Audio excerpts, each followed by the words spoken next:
नमस्कार दोस्तों, आप सभी लोगों का एक नई वीडियो में हार्दिक स्वागत है। आज के इस वीडियो में हम सॉल्व करेंगे सीटिंग अरेंजमेंट का पार्ट 5 वीडियो है। तो वीडियो को शुरू से अंत तक पूरा वीडियो जरूर देखिएगा। पार्ट 1 से लेकर पार्ट 5 तक पूरा वीडियो जरूर देखिएगा। तो ये क्वेश्चन आरआरबी, एनटीपीसी और आरआरबी ग्रुप डी सभी रेलवे एग्जाम के लिए बहुत ही महत्वपूर्ण क्वेश्चन है। तो क्वेश्चन को पूरा अटैम्प्ट जरूर करिएगा।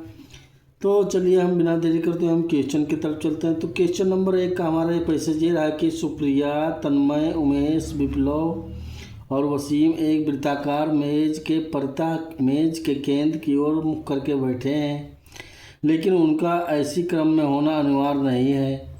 फिर कह रहा है कि सुप्रिया तन्मय और वसीम के ठीक बगल में बैठी है। उमेश तन्मय के दाईं ओर ठीक बगल में बैठा है। विप्लव जो है उमेश और वसीम के ठीक बगल में बैठा है। ठीक बगल में बैठा यानी उमेश और वसीम के ठीक बगल में बैठा यानी कि दोनों के बीच में बैठा हुआ है। तो पांच लोग हैं और एक वृत्ताकार मेज के केंद्र की ओर मुख करके बैठे हुए हैं। तो एक मेज है और 5 लोग हैं, यानी कि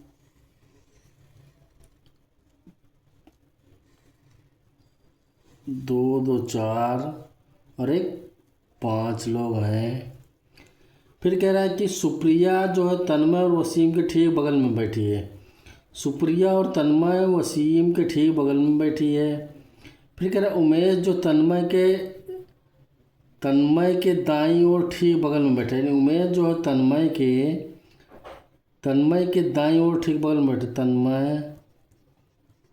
तन्मय के ठीक दाईं ओर, वो सब अंदर की मुँह करके बैठे हैं, तो अंदर की तरफ मुँह करके बैठे हैं। अंदर की तरफ मुँह करके बैठे हैं। तन्मय के दाईं ओर ठीक बगल में बैठा है। कौन बैठा है? उमेश बैठा है।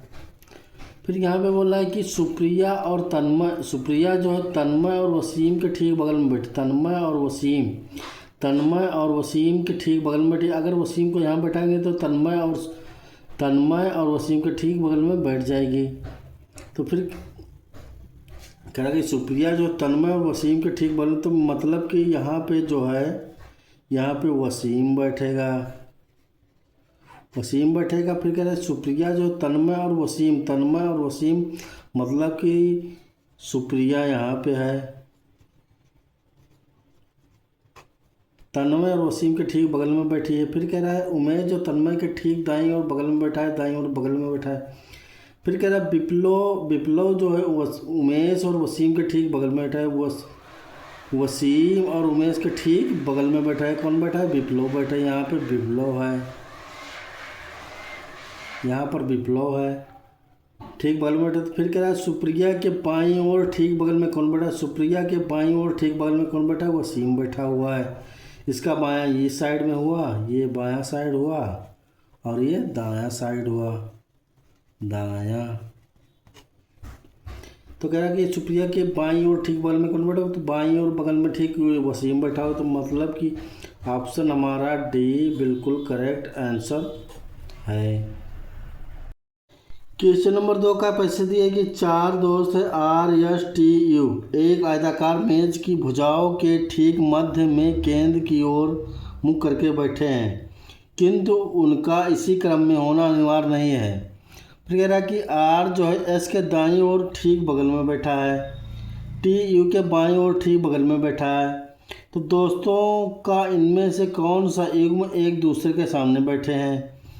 तो 4 दोस्त है, एक आयताकार मेज है। एक आयताकार मेज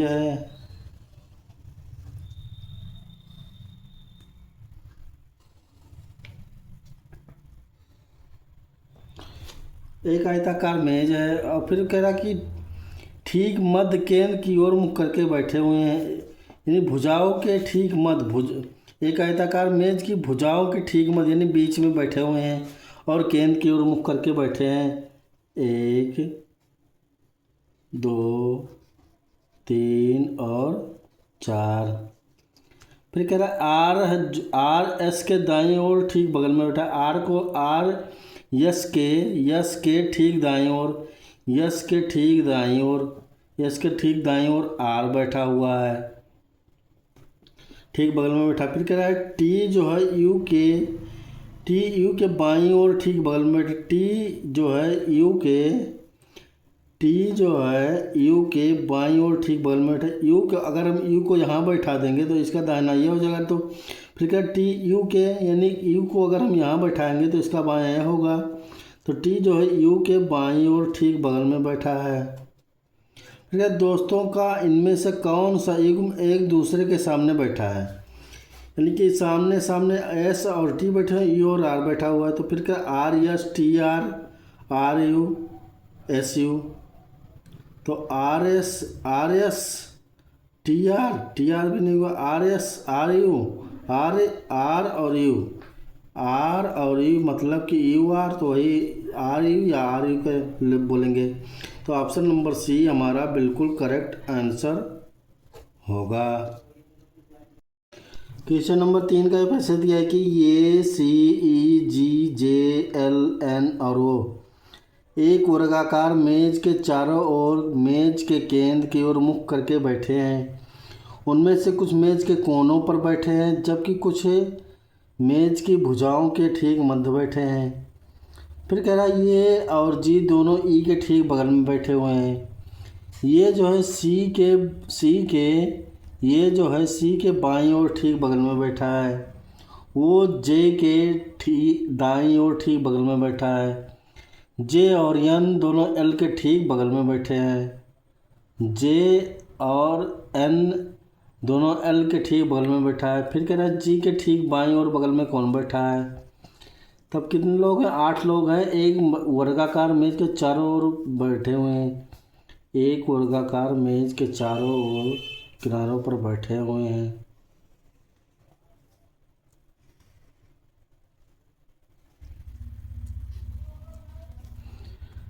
कुछ कोनों पर बैठे हुए हैं, कुछ बीच में बैठे हुए हैं।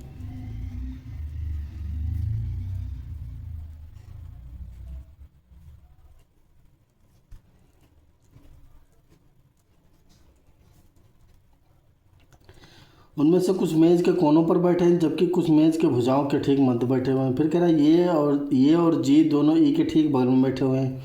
तो ये और जी जो दोनों ई के ठीक बगल में मतलब कि ई बीच में बैठा हुआ है, ई बीच में बैठा हुआ है। तो ये और जी ठीक बगल में बैठे हुए हैं। फिर कह रहा है ये जो है सी के बाईं ओर ठीक बगल में बैठा है। सी के बाईं ओर मतलब कि सी ये के दाहिने सी के बाएं ये। तो ये जो है सी के ठीक बाईं ओर बगल में बैठा हुआ है। सी के बाईं ओर ठीक बगल में बैठा हुआ है। फिर कह रहा है वो जो है वो जे के ठीक दाईं बगल में बैठा है। वो जो है जे के ठीक दाईं ओर बगल में बैठा हुआ है। जे के ठीक दाईं ओर बगल में बैठा हुआ है। तो जे और फिर कह रहा है कि जे और एन जो है जे और एन दोनों यल के ठीक बगल में बैठे मतलब कि एल बीच में बैठा हुआ है। तो एल बीच में बैठा हुआ तो मतलब कि वो जे के पहले जे और एन जो है यल के ठीक बगल में बैठे हुए हैं। फिर कह रहे वो जो है वो जे के ठीक दाएं और बगल में बैठा, वो जो है जे के ठीक दाहिने वो इधर बैठा हुआ है। तब कह रहा है कि जी के ठीक बाईं ओर बगल में कौन बैठा है। जी के ठीक बाईं ओर वो बैठा हुआ है। तो ऑप्शन हमारा बी बिल्कुल करेक्ट आंसर होगा। क्वेश्चन नंबर 4 के पैसे दिया कि 8 मित्र हैं P Q R S T U V और डब्लू एक वर्गाकार मेज के चारों ओर मेज के केंद्र मुख करके बैठे हैं। उनमें से 4 मित्र इसके कोने पर बैठे हैं जबकि अन्य 4 भुजाओं के ठीक मध्य बैठे हैं। फिर कह रहा कि टी मेज के कोने पर बैठा है। यू जो है टी के दाईं ओर से तीसरे स्थान पर है। एस बी के ठीक बाईं ओर बगल में बैठा है। एस जो है बी के ठीक बाईं ओर बगल में बैठा है। टी जो है बी के दाईं ओर से दूसरे स्थान पर बैठा है। केवल यू जो है आर और पी के बीच में बैठा है। डब्लू जो है टी और आर के बीच में है। तो एक वर्गाकार मेज है, उसके चारों ओर केंद्र के मुख करके बैठे हुए हैं। 4 मित्र कोनों पर बैठे हुए जबकि 4 अन्य भुजाओं के ठीक मध्य बैठे हुए हैं। तो 4 मित्र हैं, तो 4 4 8 मित्र हैं, तो 4 जो है कोने पर बैठे हुए हैं,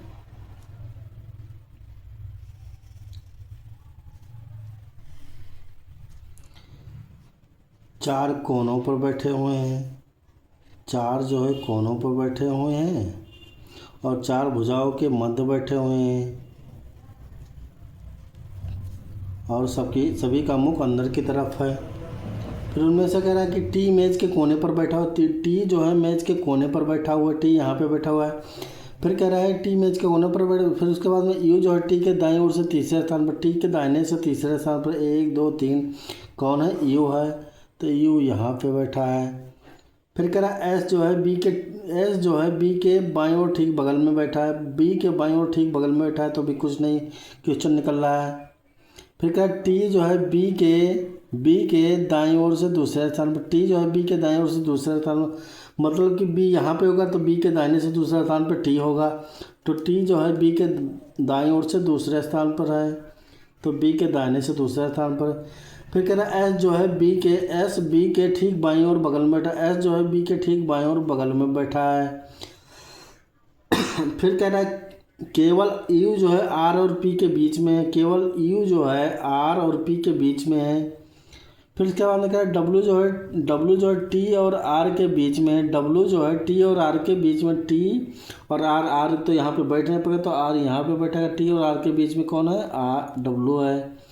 फिर कह रहा है कि यू जो है आर और पी के बीच में है, यू जो है आर और पी के बीच में है, यू जो है आर और पी के बीच में है, मतलब कि पी यहाँ पे बैठेगा। और फिर बच रहा है क्यू, तो क्यू ऑलरेडी यहाँ पे बैठ जाएगा। तो कह रहा है टी के बाईं और ठीक बगल में कौन बैठा, टी के ठीक बाईं बगल में क्यू बैठा हो, तो ऑप्शन हमारा ये बिल्कुल करेक्ट आंसर होगा। क्वेश्चन नंबर 5 का पैसे थे कि 5 विद्यार्थी एक वर्गाकार मेज के चारों ओर केंद्र की ओर करके बैठे हैं। राम और सोनू दोनों बाईं ओर मेज के कोनों पर बैठे हैं, राम और सोनू जो है दोनों बाईं ओर मेज के कोनों पर बैठे हैं, लेकिन उनका ऐसी क्रम में होना अनिवार्य नहीं है, मतलब कि राम और सोनू लगातार बैठे हुए हैं। फिर कह रहा है सीता और कमल दोनों दाईं ओर मेज के कोनों पर बैठे हैं, सीता और कमल जो हैं दोनों ये दाईं ओर मेज के कोनों पर बैठे हैं, लेकिन उनका भी ऐसी क्रम में होना अनिवार्य नहीं है। फिर कह रहा है ऋतु जो सीता और कमल दोनों के ठीक बगल में बैठी है, और फिर सीता कमल के बाईं ओर से दूसरे स्थान पर बैठे, सीता जो कमल के बाईं ओर से दूसरे स्थान पर बैठी है। तो 5 लोग हैं, एक वर्गाकार मेज के चारों ओर अंदर की ओर मुख करके बैठे हुए 5 लोग हैं, 5 लोग बैठे हुए हैं और केंद्र की ओर मुख करके बैठे हैं, 2 2 4 और एक बीच में 5 नंबर बैठा हुआ है। फिर कह रहा कि राम और सोनू जो है दोनों बाईं ओर मेज के कोनों पर बैठे हैं, राम और सोनू दोनों बाईं ओर मेज के कोनों पर बैठे, तो बाईं तरफ हमारा ये हुआ, बाईं ओर मेज का कोना इस तरफ और दाईं ओर का मेज का कोना हुआ। फिर कह रहा है कि सीता और कमल दोनों दाईं ओर मेज के कोनों पर बैठे, सीता और कमल यहाँ पर बैठी हुई हैं, लेकिन उनका भी इसी क्रम में होना अनिवार्य नहीं है। फिर कह रहा है ऋतु जो सीता और कमल दोनों के ठीक बगल में बैठी है, यानी कि ऋतु जो है सीता और कमल दोनों के ठीक बगल में बैठी, मतलब कि ऋतु जो है बीच में बैठी हुई है। फिर कह रहा है सीता जो कमल के बाएं ओर से दूसरे स्थान पर, कमल के बाएं ओर से दूसरे स्थान पर दाएं कोने पर ये बैठेगी, तो यहाँ पर अगर कमल बैठा हुआ है, कमल है, तो ये सीता जो है सीता कमल के बाईं ओर से दूसरे स्थान पर बैठी, दूसरे स्थान पर बैठी कौन बैठी है, सीता बैठी है। और फिर कह रहे हैं ऋतु जो है सीता और कमल दोनों ठीक बगल में बैठी, तो यानी कि ऋतु यहाँ पे बैठी है। फिर कह रहा है कि राम और सोनू दोनों बाईं ओर मेज के कोनों पर बैठे हैं, तो राम और सोनू दोनों बाईं ओर मेज के कोनों पर बैठे हैं। फिर कह रहा है कमल के बाईं ओर ठीक बगल में कौन बैठा, कमल के बाईं ओर ठीक बगल में ऋतु बैठी हुई, तो ऑप्शन हमारा डी बिल्कुल करेक्ट आंसर होगा। तो आशा करता हूँ दोस्तों आप सभी लोगों को वीडियो अच्छी तरह समझ में आया होगा। तो वीडियो को लाइक करिए, ज़्यादा से ज़्यादा अपने दोस्तों में शेयर करिए और सब्सक्राइब करिए। तो मिलते हैं नेक्स्ट वीडियो में नेक्स्ट पार्ट लेके। तो आज के लिए इतना ही दोस्तों, आप लोगों से इजाज़त चाहता हूँ। तो वीडियो देखने के लिए दोस्तों बहुत बहुत धन्यवाद आप लोगों का।